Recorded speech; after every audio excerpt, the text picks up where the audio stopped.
A wealthy man sees a terrified child running toward him, but when she whispers her father's name, his face turns pale.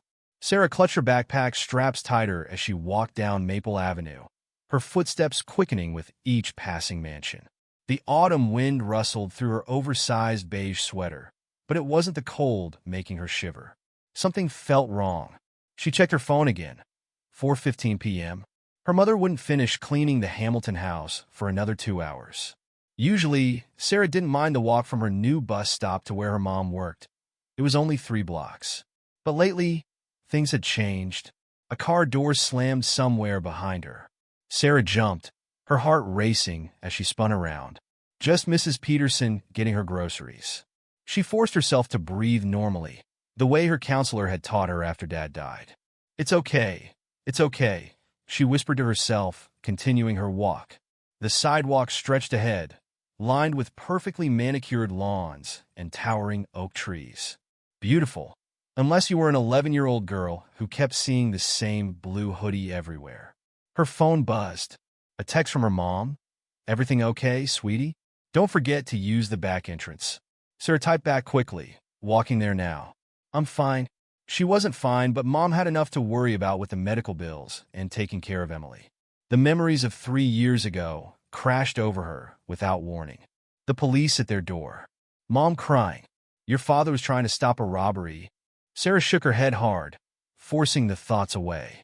She had to focus on getting to the Hamilton house safely. That's when she saw it again. The blue hoodie, half hidden behind a hedge about 50 yards ahead. Sarah stopped dead in her tracks. Her mouth went dry. The figure was standing perfectly still, watching her. She looked around frantically. The street was empty except for Mrs. Peterson's car, now turning the corner and disappearing. The Hamilton house was still 2 blocks away. Her fingers trembled as she tried to call her mother. "Hi, you've reached Maria. Please leave a message." "Mom," Sarah whispered into the phone, her voice shaking. "Mom, he's here again. The blue hoodie man." "I'm scared." Movement caught her eye. The figure had stepped out from behind the hedge. Even from this distance, Sarah could tell it was a man. Tall, face hidden in the hood's shadow. And he was walking toward her. Sarah's legs felt like lead. "Run," she told herself. "Run." But which way? Behind her was the empty street she'd just walked down. Ahead was the man in the blue hoodie.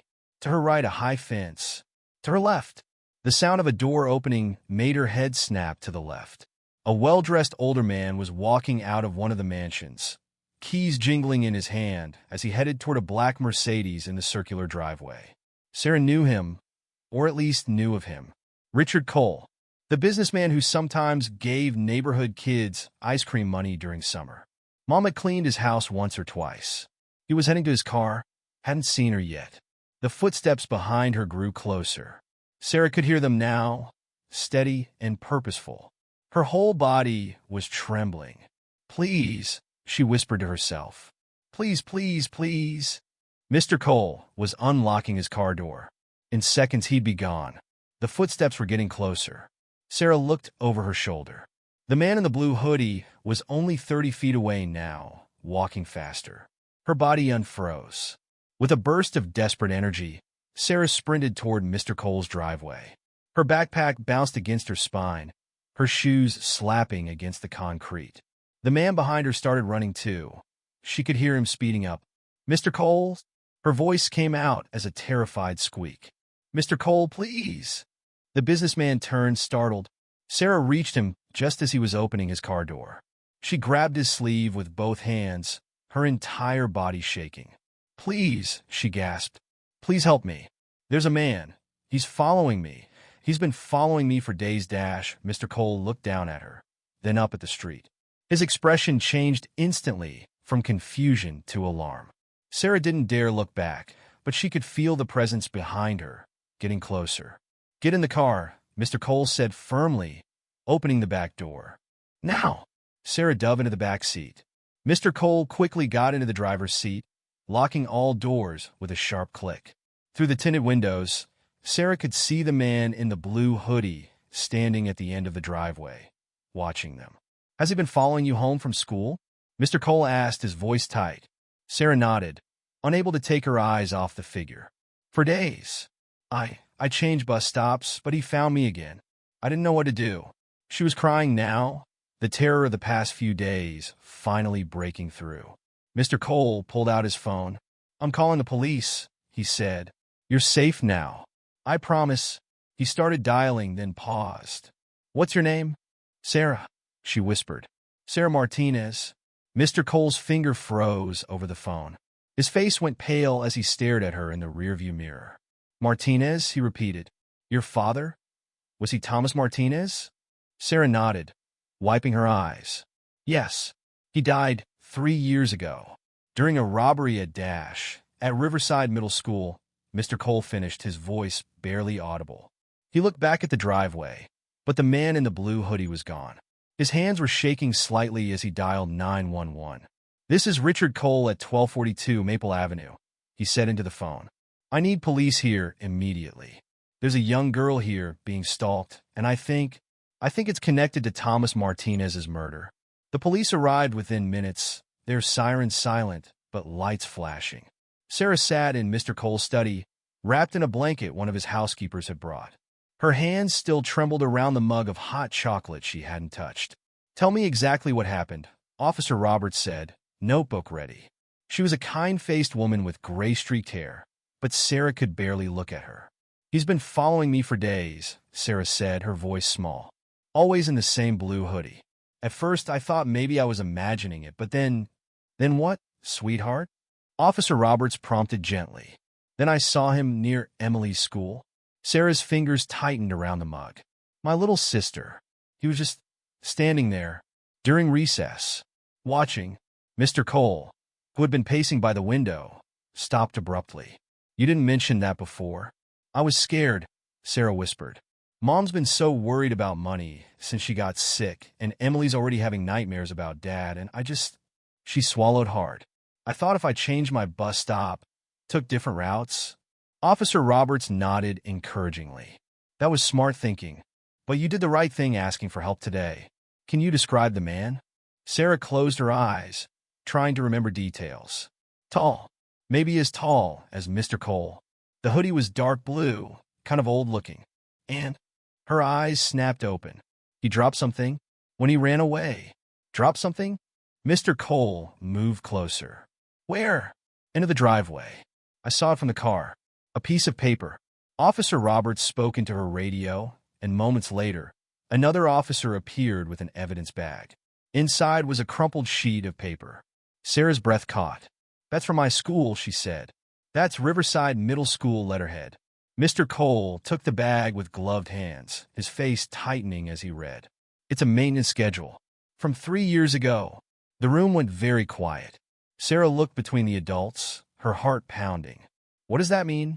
Before anyone could answer, the study door burst open. Sarah! Mom! Sarah ran to her mother, who swept her into a tight hug. Maria Martinez was still in her housekeeper's uniform, her face streaked with tears. Mrs. Peterson called me, Maria said, holding Sarah close. Said she saw you running from someone. Baby, why didn't you tell me? I didn't want to worry you, Sarah mumbled into her mother's shirt. With the hospital bills and everything, nothing is more important than you and Emily, Maria said fiercely.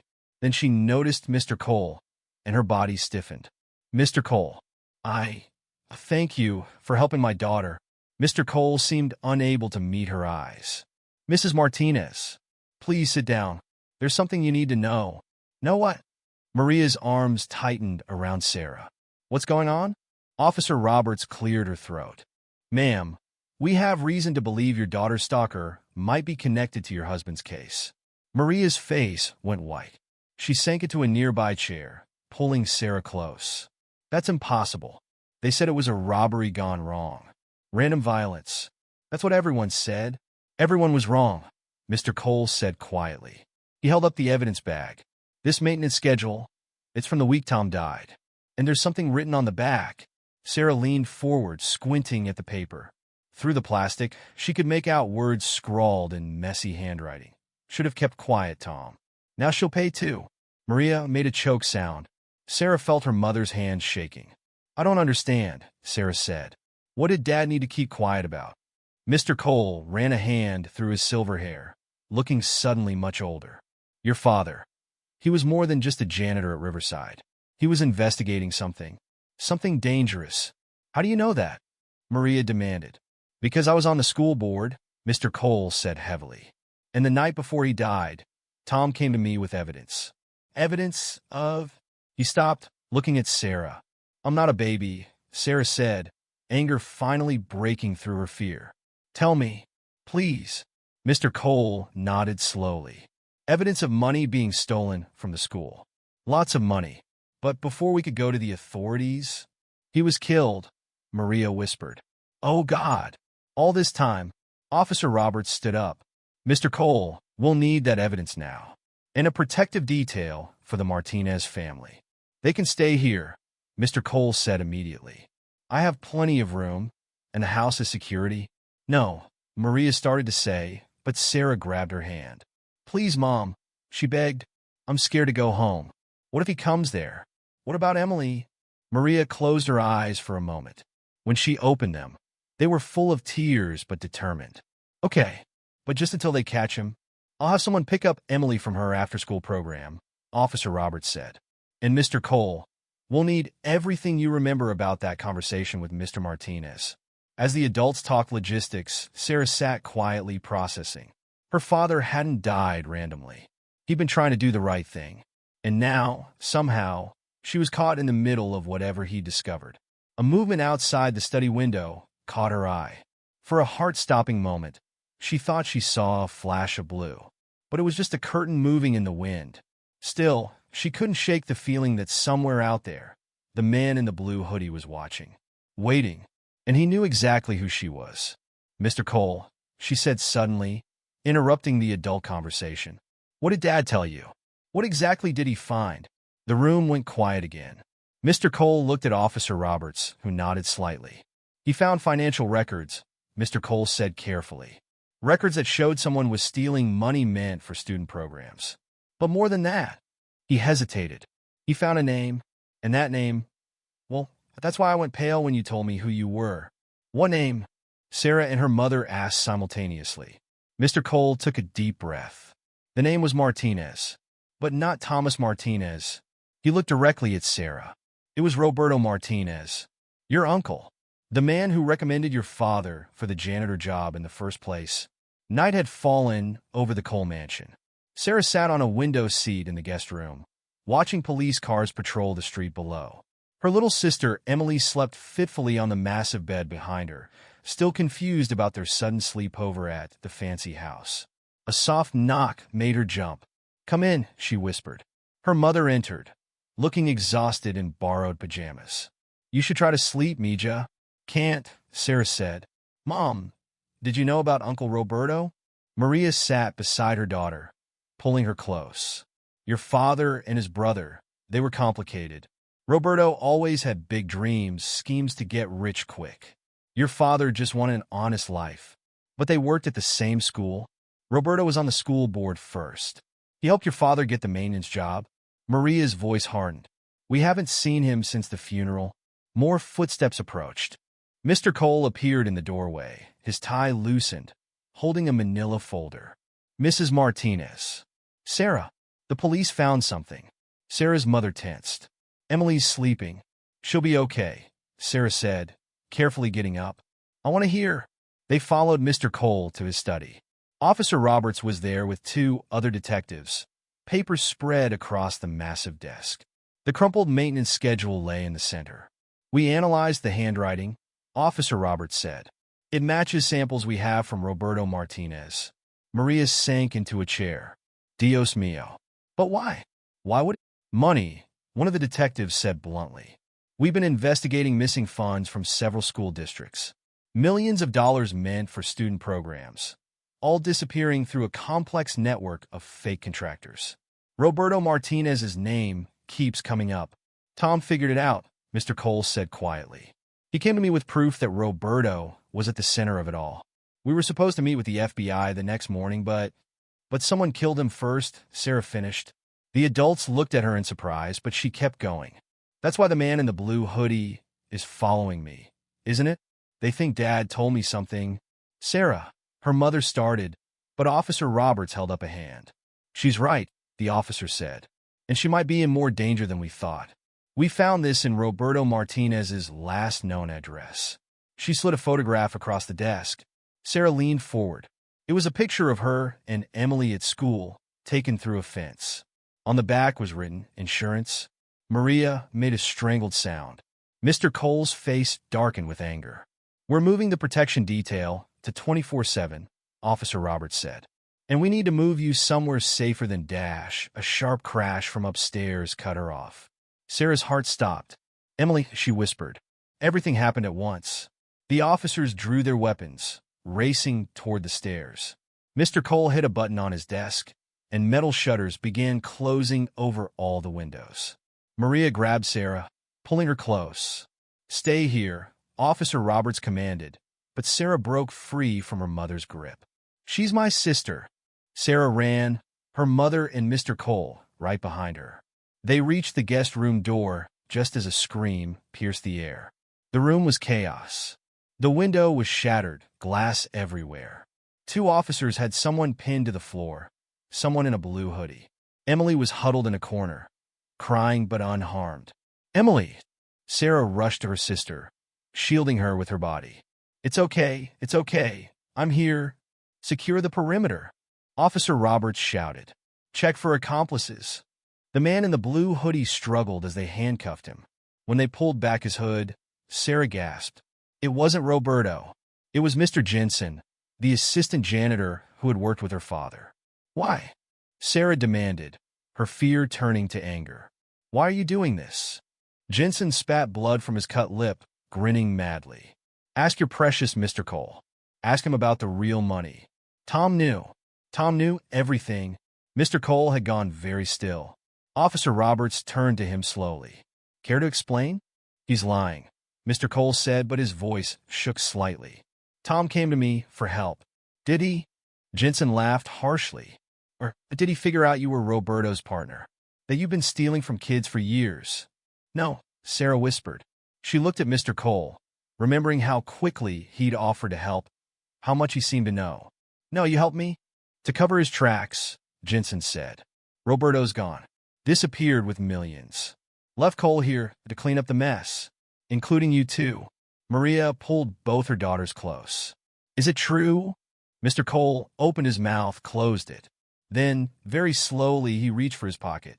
"Gun!" an officer shouted. In seconds, Mr. Cole was against the wall, being handcuffed next to Jensen. "I was trying to protect them," Mr. Cole said desperately. "Roberto's still out there. He'll never stop. I thought if I could get to Sarah first, keep her close." "By terrorizing a child?" Maria's voice shook with rage. "By making her think she was safe with you?" Officer Roberts stepped between them. "Mr. Cole, you're under arrest for conspiracy to commit murder, embezzlement, and a list of charges we'll be adding shortly." She turned to Sarah and her family. "You'll be moved to a safe house immediately. We'll find Roberto." Sarah held Emily tighter, watching as the police led Mr. Cole and Jensen away. All this time, she'd been running straight toward the danger. Her father had trusted the wrong person, and it had cost him his life. "Mom," she whispered, "what do we do now?" Maria kissed both her daughters' heads. "We do what your father would have done.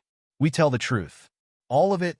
Through the broken window, Sarah could see more police cars arriving, their lights painting the night in red and blue. Somewhere out there, her uncle was watching, waiting, but she wasn't going to run anymore. She was her father's daughter, and she was going to help finish what he started. The safe house looked like every other middle-class home on Cedar Street. Inside, Sarah sat at the kitchen table, pushing cereal around in her bowl. 3 days had passed since the night at Cole's mansion. 3 days of police interviews, whispered adult conversations, and Emily's nightmares. A knock on the front door made her spill milk on the table. Detective Lisa Chun, their primary protection detail, checked the security camera before opening it. "Morning, Sarah," Officer Roberts said, entering with a thick file under her arm. "Is your mom up?"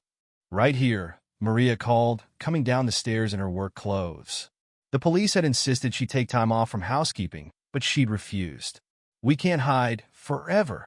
"Actually," Officer Roberts said, We need to talk about Riverside Middle School. Sarah's spoon clattered against the bowl. What about it? We found something in the maintenance office. Where your father worked, Officer Roberts pulled out several blueprints and old photographs. These were hidden in a false bottom of his locker. Sarah and her mother leaned forward. The blueprints showed the school's layout, with certain areas marked in red ink. The photos showed empty hallways, storage rooms, and, "That's Roberto," Sarah said, pointing to a blurry figure in one photo. In the basketball court storage room, at 2 a.m., Officer Roberts confirmed. Your father was building a case. Following the money literally. Look at this. She spread out more documents. Bank statements, invoices, construction permits. All seemingly normal school paperwork. But Sarah's father had made notes in the margins, connecting dots no one else had seen. The basketball court, Sarah said slowly, remembering. They renovated it the year before Dad died. Uncle Roberto was in charge of the project. Maria picked up one of the invoices. $2 million for gym flooring? That's impossible.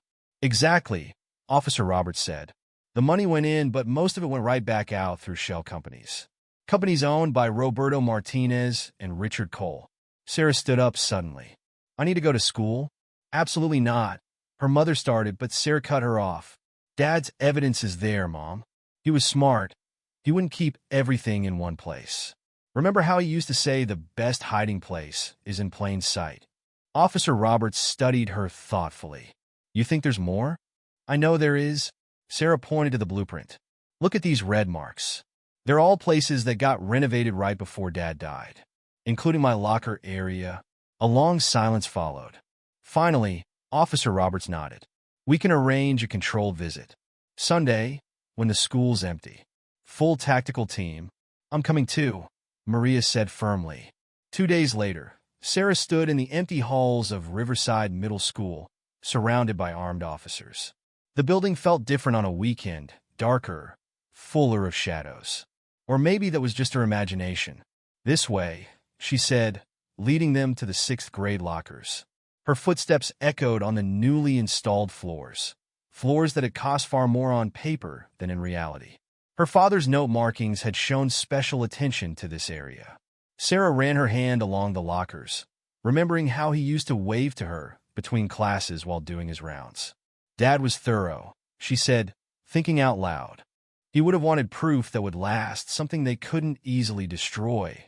She stopped at her old locker, number 133. Can you open this? A maintenance worker stepped forward with keys. Inside, the locker was empty except for a few forgotten pencils. Sarah knocked on the back wall. Hollow. There, she pointed. Behind the panel, the maintenance worker carefully removed the metal sheet. Tucked inside was a sealed envelope and a small recorder. He left it for me, Sarah whispered. He knew they might come for him. Officer Roberts took the items with gloved hands. The envelope contained more photos. Roberto and Cole meeting with construction contractors, exchanging envelopes of cash. The recorder. Sarah pressed play with trembling fingers. Sarah, her father's voice filled the empty hallway. If you're hearing this, something's happened to me. I'm sorry, Mija, but you're smart. You found this, just like I knew you would. Everything else is in the place you loved most, where we used to eat lunch together. Te amo. Sarah was running before anyone could stop her. Out the doors, across the playground, to the old oak tree where she and her father had shared countless lunches, where he'd taught her to climb, to be brave, to always do the right thing. Here, she called, reaching into a hollow part of the trunk. Her hand closed around a waterproof container. Inside was a USB drive and a letter addressed to the FBI. Roberto's whole operation. Officer Roberts breathed, looking at the files. Account numbers, contacts, everything. Your father documented it all. A twig snapped in the nearby woods. Everyone spun around, weapons raised. Hello, Sarah? Roberto Martinez stepped out from behind a tree, holding something in his hand. Not a gun, a phone. You should check on Emily, he said calmly. The babysitter's taking quite a nap. Maria let out a choked cry, already dialing. No answer. What did you do? Sarah demanded, her voice shaking with rage. Nothing permanent. Yet, Roberto's eyes locked onto the container in her hands. You have something I need, Sabrino. Hand it over, and your sister stays safe. Sarah looked at the evidence in her hands, her father's last gift, his real legacy. Then she thought of Emily. She stepped forward. Sarah, no, her mother cried. But Sarah had already made her decision. She held out the container and threw it as hard as she could toward Officer Roberts. Roberto lunged forward with a snarl. Officers tackled him as Sarah's mother pulled her back. The USB drive and letter were secure, and Roberto Martinez was finally in handcuffs. Emily, Sarah gasped. We have to dash. Units at the safe house have her, an officer called out, lowering his radio. Babysitter's unconscious, but alive. Emily's fine, scared, but fine. Sarah sagged in her mother's arms, tears flowing freely. It was over. Her father's real killer was caught. The truth would finally come out. Your father would be so proud, Officer Roberts said softly, squeezing her shoulder. Sarah looked up at the old oak tree, remembering her father's words. Sometimes being brave means being scared but doing the right thing anyway. She had done the right thing, and somewhere, she knew, her father was smiling. The interrogation room was cold. Sarah watched through the one-way glass as Roberto sat handcuffed to the table, his designer suit wrinkled from a night in holding. He looked smaller somehow, less like the uncle who used to bring her presents, and more like the criminal who had helped kill her father. You don't have to be here, Detective Chin said softly. Yes, I do. Sarah pressed her hand against the glass. I need to understand. Inside the interrogation room, Officer Roberts laid out the evidence. The USB drive, the photos, the recordings. Roberto's face remained blank until she played Tom's voice from the recorder found in the locker. Hey, brother, Tom's voice crackled through the speakers. I know what you've been doing with the school funds. I know about the fake construction projects, the shell companies, all of it. I'm giving you one chance to make this right. For Sarah. For family. Roberto's mask cracked slightly. He looked toward the mirror as if he could see Sarah through it. What happened next? Officer Roberts asked. Roberto's laugh was hollow. He actually thought he could save me. My perfect little brother, always trying to fix everything. He leaned forward. You want the truth? Fine. But I want to tell my niece directly. Absolutely not. Detective Chin started, but Sarah was already moving toward the door. Sarah, her mother called from down the hall, rushing forward. What are you doing? Getting answers, Sarah said. She turned to Officer Roberts. Please, let me talk to him. A long moment passed. Finally, Officer Roberts nodded. 5 minutes. We'll be right outside. Sarah entered the interrogation room, her heart pounding, but her steps steady. She sat across from her uncle, meeting his gaze. You look like him, Roberto said quietly. Same stubborn chin? Tell me why, Sarah demanded. Tell me everything. Roberto sighed, the handcuffs clinking as he shifted. It started small, skimming a little from each project. The school board never checked the details, they trusted me. Then Cole approached me with a bigger plan. Millions in government funding, just waiting to be redirected, and Dad found out. Tom was too smart for his own good. Started noticing things. Extra deliveries at night. Meetings that shouldn't have happened. Roberto's voice hardened. He threatened to expose everything. Said he had proof. So you had him killed, Sarah whispered. No. Roberto's outburst made her jump. I told Jensen to scare him, maybe rough him up a bit. But Jensen, he was Cole's man really. Cole gave the order. Said Tom knew too much. Sarah's hands were shaking under the table. Did Dad suffer? Roberto looked away. It was quick. Jensen panicked, hit him too hard. By the time I got there, you were there? Sarah stood up, so fast her chair fell backward. You watched him die? I tried to save him. Roberto's eyes were wet. Called 911 anonymously. But it was too late. And then Cole said we had to make it look like a robbery gone wrong, or we'd all go down. The door burst open. Maria stood there, face contorted with rage. Murder! You watched my husband die. You helped cover it up? Officers rushed in as Maria lunged forward. They pulled her back as Roberto shrank away from her fury. The money, Sarah said suddenly, her voice cutting through the chaos. Where is it? Roberto looked at her in surprise. What? Dad's last message mentioned account numbers. But the FBI says those accounts are empty. Where did you hide it? A slow smile spread across Roberto's face. Smart girl. You really are Tom's daughter. He leaned forward. Why do you want to know? Because it's not your money, Sarah said fiercely. It was meant for kids like me. For schools and books and futures. Dad died, trying to protect that. Something flickered in Roberto's eyes. Pride? Regret? He glanced at the officers, then back at Sarah. Check the oak tree, he said softly. Not just the hollow part. Check under the roots, on the east side. Your father. He was always one step ahead. Sarah's eyes widened. Before she could respond, officers were escorting her and her mother out. Through the window, she saw Roberto being led away in chains, his shoulders slumped in defeat. An hour later, Sarah stood by the old oak tree again, watching as forensics teams carefully excavated the area Roberto had indicated. Their tools hit something solid. A waterproof safe, small but heavy. Inside was a laptop, filled with detailed records of every transaction, every fake contract, every stolen dollar. And account passwords. All of them. He copied everything. Officer Roberts breathed, looking through the files. Your father made a complete backup of their operation before confronting Roberto. The money can be traced. Recovered. Tom did it, Maria whispered, hugging Sarah close. He won. Sarah touched the rough bark of the oak tree. Even after death, her father had found a way to make things right. To protect her future, and the futures of countless other students. Dad knew, she said. He knew Roberto might check the hollow, but would never think to look deeper. Just like he knew I'd find the recorder in my locker. Because you're both protectors, Maria said softly. Both willing to fight for what's right. As the sun set over Riverside Middle School, Sarah watched the forensics team pack up her father's last gift to justice. The stolen millions would be returned. The corrupt would face punishment. The truth would finally be known. A light wind rustled through the oak leaves above. For a moment, just a moment, Sarah felt her father's presence. Not as a ghost or a memory, but as a legacy. A legacy of courage, of doing what's right, of protecting others. A legacy she would carry forward. The courtroom was silent except for the gentle whir of the air conditioning. Sarah sat between her mother and Emily, watching as Richard Cole was led in wearing an orange jumpsuit and chains. His silver hair was unkempt, his usual confident posture replaced by a defeated slump. All rise, the bailiff called.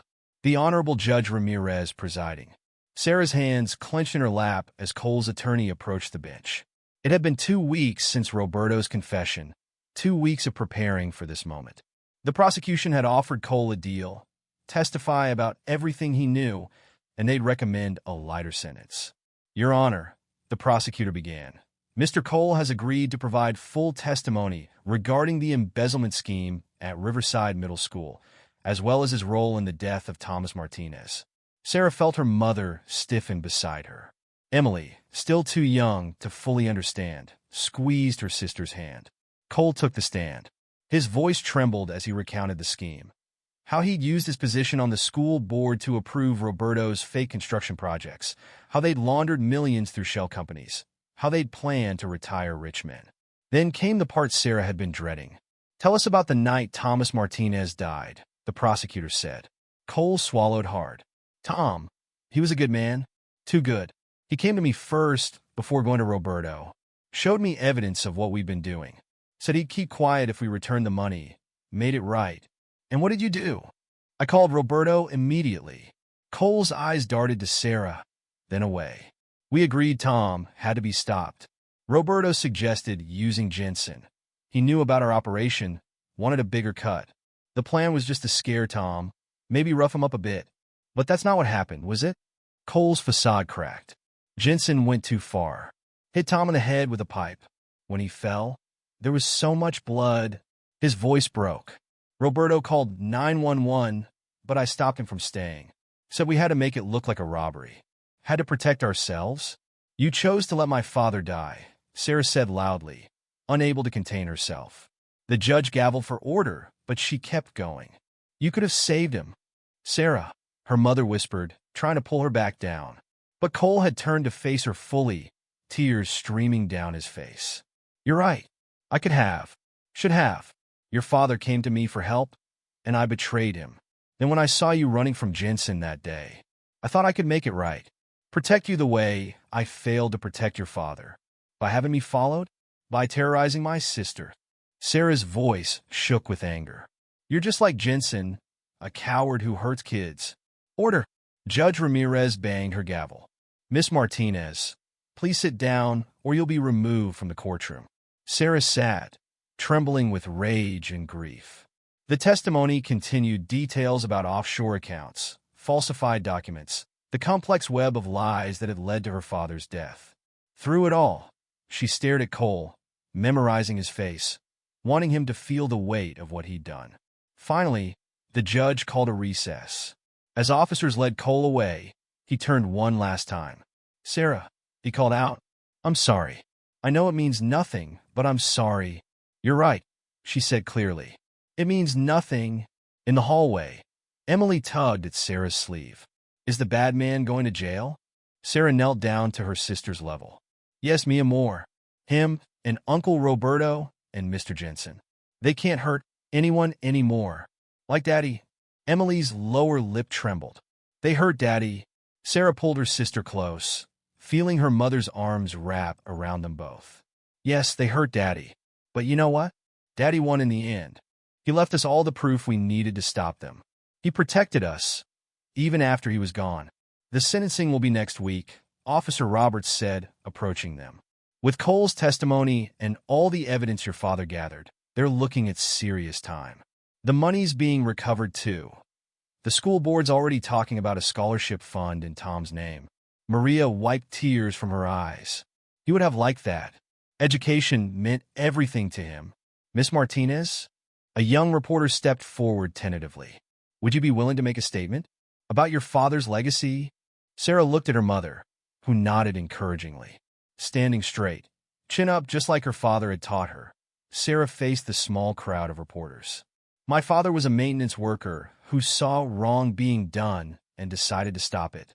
He wasn't rich or powerful, but he was brave. He taught me that one person standing up for what's right can make a difference." She squeezed Emily's hand. "The men who killed him thought they could silence the truth. But they forgot something important." "What's that?" the reporter asked. Sarah smiled, feeling stronger than she had in weeks. "The truth always comes out, and sometimes it takes a child to make adults face it." Later that night, Sarah stood in front of her father's photograph on their living room wall. They were finally home, their own home, no more safe houses or hiding. "We did it, Dad," she whispered. "We finished what you started." The photo showed him smiling, arms around a younger Sarah at her elementary school graduation. He'd always told her education was the key to a better future. Now, because of him, other kids would have that chance. Sarah touched the frame gently. The nightmare was over. Cole, Roberto, and Jensen would face justice. The stolen money would help students for years to come. And she had learned what real courage looked like. Not in grand gestures or dramatic moments, but in the quiet choice to do what's right. Even when it's hard, even when it's scary, even when it costs everything. Just like her father had taught her. The news vans lined up outside the courthouse like vultures. Sarah watched them from the back seat of Detective Chen's car, her stomach churning. Today was sentencing day. "Ready?" Detective Chen asked, catching her eye in the rearview mirror. "No," Sarah admitted, "but Dad would want me to be here." They made their way through the media circus, reporters shouting questions. "Sarah, how do you feel about the sentencing? Any comment on Richard Cole's plea deal? What about your Uncle Roberto?" Maria kept her daughters close, head high as they entered the courthouse. Emily clutched her stuffed bear, the one their father had given her before he died. Inside courtroom 3, they took their seats in the front row. Sarah's breath caught as the defendants were led in. Jensen first, then Roberto, and finally Cole. All in orange jumpsuits, all in chains. "All rise," the bailiff called. Judge Ramirez took her seat, her face stern as she reviewed the papers before her. "Today we sentence 3 men for crimes that devastated a family and betrayed the trust of an entire community." She looked at each defendant in turn. "Mr. Jensen, your direct actions led to the death of Thomas Martinez. Despite your claims of not intending to kill him, your history of violence suggests otherwise." Jensen stared at the floor, refusing to meet anyone's eyes. 25 years, Judge Ramirez pronounced. No possibility of parole for 15. Sarah felt her mother's hand tighten on her shoulder. One down. Mr. Martinez, the judge's voice hardened. To orchestrate such a scheme is reprehensible. To involve your own brother, then participate in covering up his murder. There are no words. Roberto finally looked up, his eyes finding Sarah's. She held his gaze, refusing to look away. 30 years, the judge declared. No possibility of parole for 20. Last was Cole. He'd lost weight in jail, his silver hair now more gray than distinguished. His lawyer stepped forward with a thick folder, letters from community members attesting to his character, proof of his cooperation with authorities. Mr. Cole, Judge Ramirez adjusted her glasses. Your cooperation has been noted. The recovery of stolen funds will help rebuild what you helped destroy. However, she leaned forward. You were in a position of trust. Parents and children looked to you as a leader. And when Thomas Martinez came to you for help, you chose greed over justice. 20 years. No possibility of parole for 12. The gavel cracked like thunder. It was done. As the defendants were led away, Cole turned towards Sarah's family. Mrs. Martinez, girls, I know it means nothing, but you're right. Maria cut him off, standing. It means nothing. My daughters will grow up without their father because of you. Cole's shoulders slumped as officers led him away. Sarah watched him go, feeling oddly empty. Justice had been served, but it didn't bring her father back. Outside the courthouse, Officer Roberts was waiting with news. The school board approved it this morning. The Thomas Martinez Memorial Scholarship Fund will help low-income students attend college. They're starting with $5 million, money recovered from the embezzlement scheme. Sarah smiled through her tears. You would have loved that. There's more, Officer Roberts continued. They're renaming the school library after him. The Thomas Martinez Learning Center, where truth speaks louder than power. Emily tugged at Sarah's sleeve. Can we go see it? Soon, mi amor, Maria said. They're having a dedication ceremony next week. The dedication was bigger than anyone expected. Hundreds of students, parents, and teachers filled the gymnasium. Sarah sat on stage with her family, watching as speaker after speaker praised her father's courage. Tom Martinez wasn't just a maintenance worker, the new school board president said. He was a guardian of truth, a protector of children's futures. His legacy will live on not just in this building, but in every student who learns the value of standing up for what's right. They unveiled a plaque outside the library. Under her father's name and photo were his words, the ones he'd told Sarah so many times. Education is the light that shows us the way forward. Keep it bright. Keep it true. Keep it burning for those who follow. Later, alone in the library, Sarah ran her fingers over the new sign.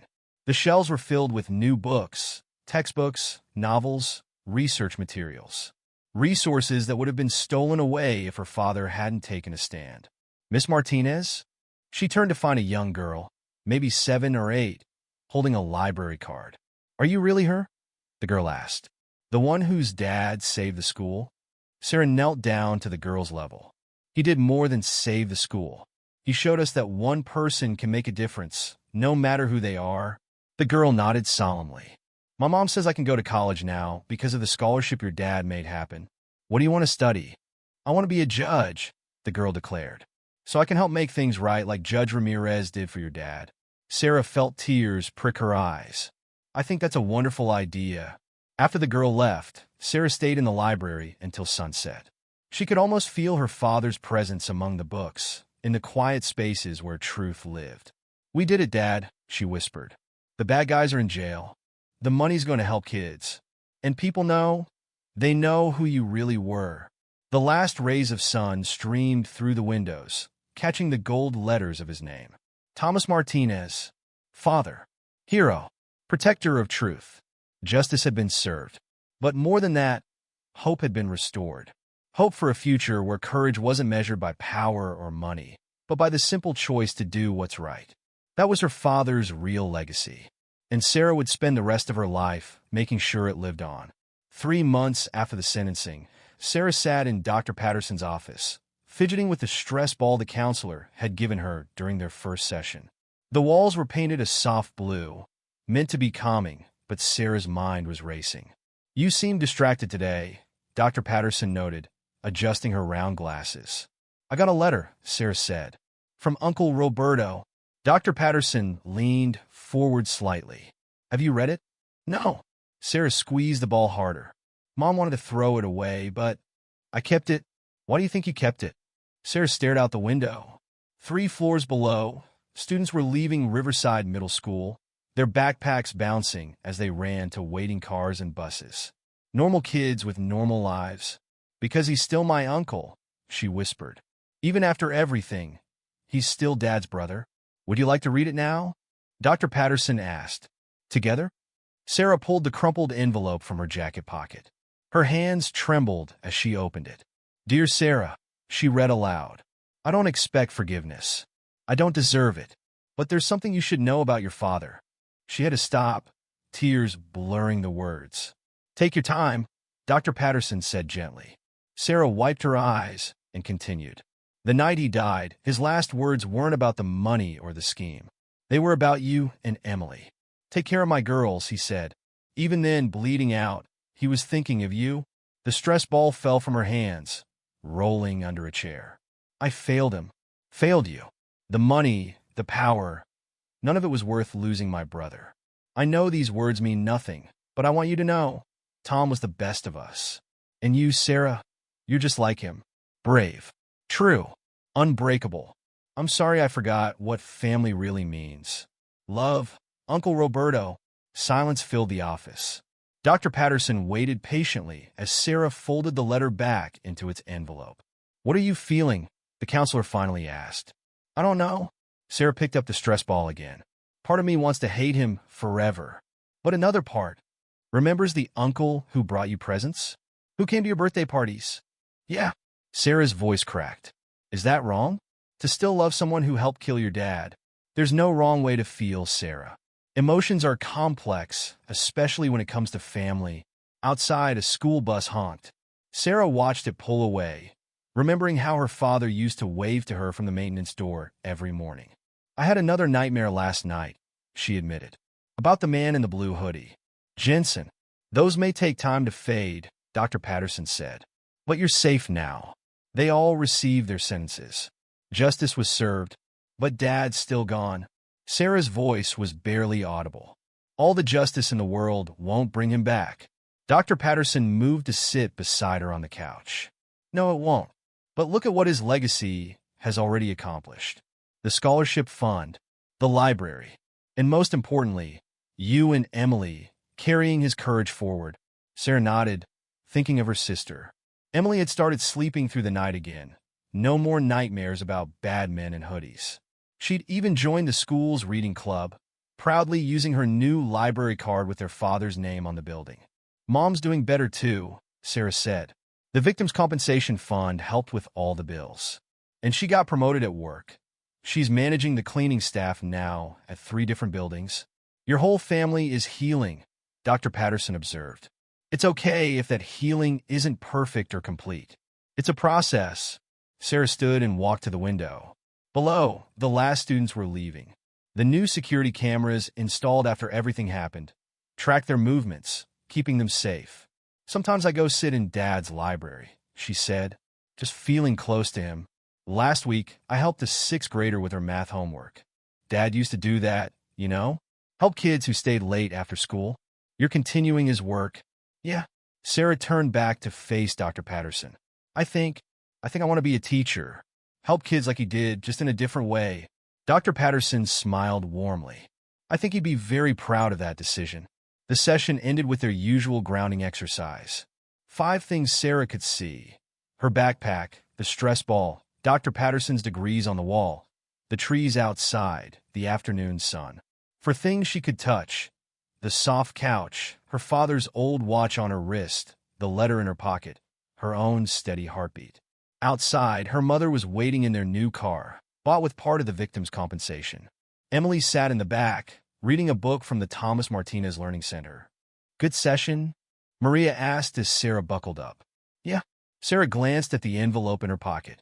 Mom, I want to ride back to Uncle Roberto. Maria's hands tightened on the steering wheel. Are you sure, Mija?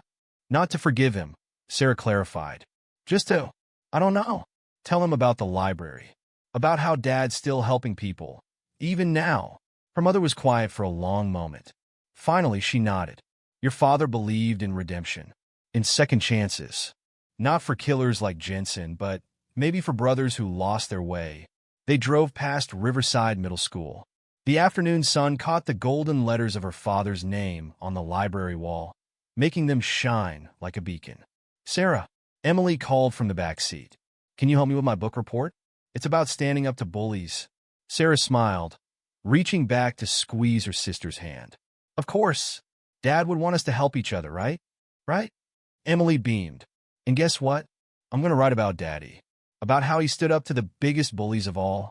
Sarah felt tears prick her eyes, but they weren't sad tears. They were proud ones, healing ones.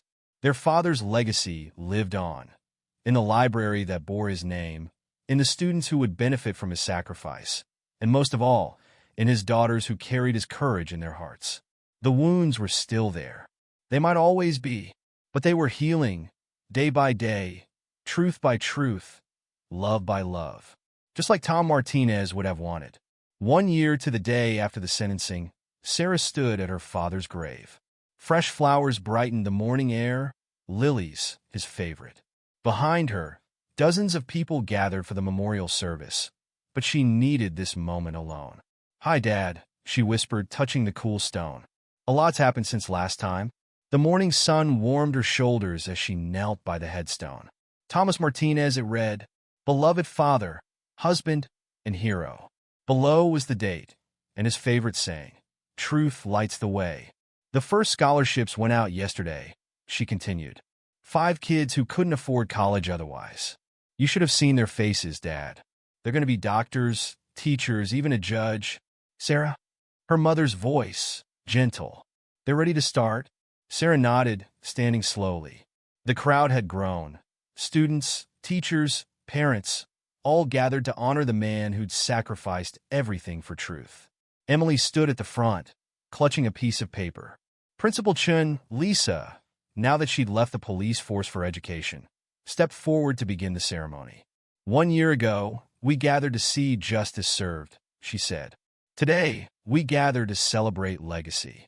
Tom Martinez didn't just expose corruption. He showed us that one person's courage can light the way for thousands. Emily walked up next, unfolding her paper with trembling hands. I wrote this for my dad, she said clearly, her voice carrying across the quiet cemetery. Dear Daddy, I was little when you left us, but I remember your smile, how you made everyone feel safe, how you always did what's right. Now your name is on my library card, and Sarah helps kids with homework like you did. Mom says you're still watching over us, and I believe her because I feel you every day. In my school, they teach us about heroes, kings and presidents and warriors brave. But my hero wore a janitor's uniform and fought with truth instead of swords. I miss you, Daddy, but I'm not sad anymore. Because every time someone stands up for what's right, it's like you're still here, showing us the way. There wasn't a dry eye in the crowd. Maria pulled both her daughters close as Principal Chun unveiled a new plaque. This one would hang in every school in the district. The Thomas Martinez Courage Award, she announced, given annually to a student who demonstrates exceptional moral courage in standing up for what's right. Sarah watched as the first recipient stepped forward, the young girl who'd wanted to be a judge. She'd reported bullying in her class, even when it made her unpopular, just like Tom would have done. After the ceremony, people lingered, sharing stories. How Tom had fixed a student's bike without being asked. How he'd stayed late to help kids waiting for working parents. How he'd known every student's name, even though that wasn't part of his job. Your father changed lives long before he exposed the scandal, Officer Roberts said, now retired but still part of their extended family. He just did it quietly, one person at a time. Sarah nodded, watching Emily show her award-winning essay to her friends. Her sister had bloomed this past year, turning grief into determination. Just yesterday, she'd announced she wanted to start a student newspaper. To tell the truth, she'd declared. Like Daddy, They'd moved to a new house, closer to the school. Every morning, Sarah walked Emily to class, passing the library with their father's name. Sometimes she'd stop, run her fingers over the letters, feel his presence in the quiet spaces between books. The scholarship fund had grown beyond anyone's expectations. Anonymous donations poured in after the story went national. Light the Way became more than a saying. It became a movement. Students across the country started truth-telling clubs, anti-corruption initiatives, peer support groups. Miss Martinez? Sarah turned to find Jensen's daughter behind her. The girl had written to her months ago, asking to meet. Today was their first time face-to-face. "I'm sorry," the girl said simply. "For what my father did." Sarah looked at her, really looked. She saw the same pain she'd carried, the weight of a parent's choices. "It's not your fault," Sarah said firmly. "We don't choose our parents' actions. We only choose our own." The girl's eyes filled with tears. How? How do you stop being angry? You don't? Not completely. Sarah gestured to the gathering. But you channel it. Make something good from it. That's what Dad taught me. Later, as the crowd thinned, Sarah's mother found her by the headstone again. "Your father would be so proud," Maria said softly. "Of both his girls." Sarah touched the stone one last time. "I know. I feel it every day." They walked together toward their new life. Maria to her management job, Emily to her newspaper club, Sarah to the library where she tutored kids after school. But they carried him with them, in every step, every choice, every moment of courage. The truth had come out. Justice had been served. Wounds had healed. Those scars remained. But most importantly, Tom Martinez's light still burned. In his daughter's hearts, in his wife's strength, in every student who walked through the library doors seeking knowledge and finding inspiration. As they drove home, Sarah caught a glimpse of the setting sun hitting the library windows. For a moment, they blazed with light, like a beacon showing the way forward. Just as her father had always done, just as she would continue to do. One truth at a time, one light at a time, one step at a time, forward.